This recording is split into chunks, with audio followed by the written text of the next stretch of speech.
I say yay, cause it's Jay and Silent Bob. Everybody go, whoa, they got old, but they still rock. Jay doesn't shoot up, and that's rough. Bob still gets cake. They should have died, they're still alive. Let's get these motherfuckers out on stage.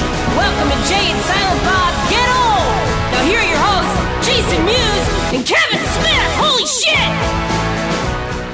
I saw that picture on Twitter. I love it so much. And then where's the guy with the fuck fat Kev Smith shirt? Fuck fat Smith. Beautiful. I sent that to my mother. I'm like, this rocks. And she's like, you're too high. You don't understand. How are you, sir? Doing good. My name's Joe. Firsthand, welcome to Arizona. Thanks you, man. Thanks for having us.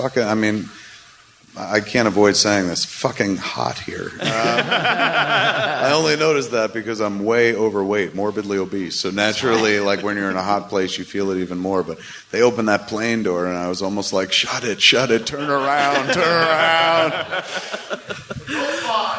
that what it is? I go Johnson & Johnson's old-fashioned baby powder, man.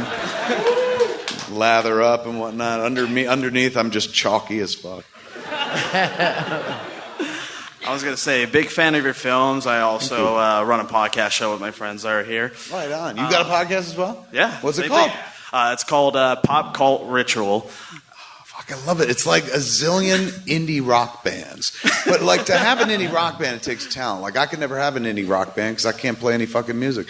But when you got a podcast, you can come up with like indie rock band titles and shit. It makes me happy. It makes me smile. I was going to say, Fat Man and Batman was also a main inspiration. So I have two questions. One, what's the update on Batman Bellicosity? And two, Batman Bellicosity is a sequel to me and my friend Walter Flanagan from Comic Book Men. We did a comic book together, a series called Batman Cacophony. Then we did a second series called Batman the Widening Gyre. And the last series, which we're 4 issues into, is called Batman Bellicosity. We're hoping to get it done by the end of this year. Comic Book Men, ironically enough, it's been that long. Like at the end of Widening Gyre, we were heading into Bellicosity. Walter was like 2 issues in, and then all of a sudden I called him and I was like, hey man, we're going to do this pilot for this TV show for AMC. And so that's kind of taken precedence ever since. And then they worked on Cryptozoic Man, their new comic book, in the middle of it and stuff. But we're getting to it. Hopefully by the end of the year, you'll see Batman Bellicosity. All right, cool. And two, with the success of CW's Arrow, will we ever get to see onomatopoeia on the TV show? I don't think so. I saw they said in an interview, and I thought this was rather smart of them. They were like, we thought about bringing onomatopoeia in, but we read an interview where Kevin Smith said, I don't think you could do this character in TV or movies. And they were like, we thought about it, and we're like, he's right, because the character of onomatopoeia, for those that don't read the comics, I had done this Green Arrow run, and I used him in Green Arrow, then I brought him back for the Batman story as well, the Batman arc. The character looks very badass, has just a black mask with concentric circles inside, a widening gyre, if you will, and wears black and fucking combat boots. And works on the comic book page because his name, onomatopoeia, is the word that represents a sound. So when you see in comics something says zap or crack or something like that, that term is onomatopoeia. So I named the character onomatopoeia, and then when he does shit, like he doesn't talk, he's never talking to anybody, you'll hear him imitate a sound, which is easy to do on a comic book page because you'll see like a sink dropping a little drop in the faucet in the full sink, and it'll say drip.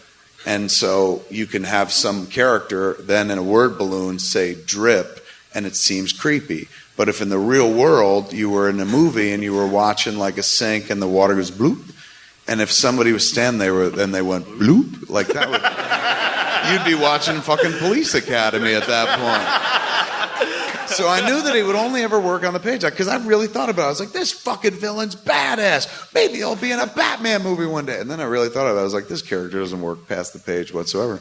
So, when people would ask me about it, I was like, I would love that, but I don't think it'll ever happen. And then those dudes talked about bringing the character in, but they were like, it kind of doesn't work. He's right. So they have a character on the show. I don't know what they call him. You watch the show. Is it Mr. Zero or something like that? There's a dude who's kind of quiet. They said they're using him as their onomatopoeia character. I don't remember that. Oh, that's probably for the new one because they didn't have him in the old one. KO. So But yeah, that's about the closest I think it'll ever get. It better played out on the page, I think. Okay. Thank you. Thank you. And that is Jane, Silent Bob, Get Old for this week, man. I'm Kevin Smith. Get Mewes! Go get old, everybody. Good night, Tempe!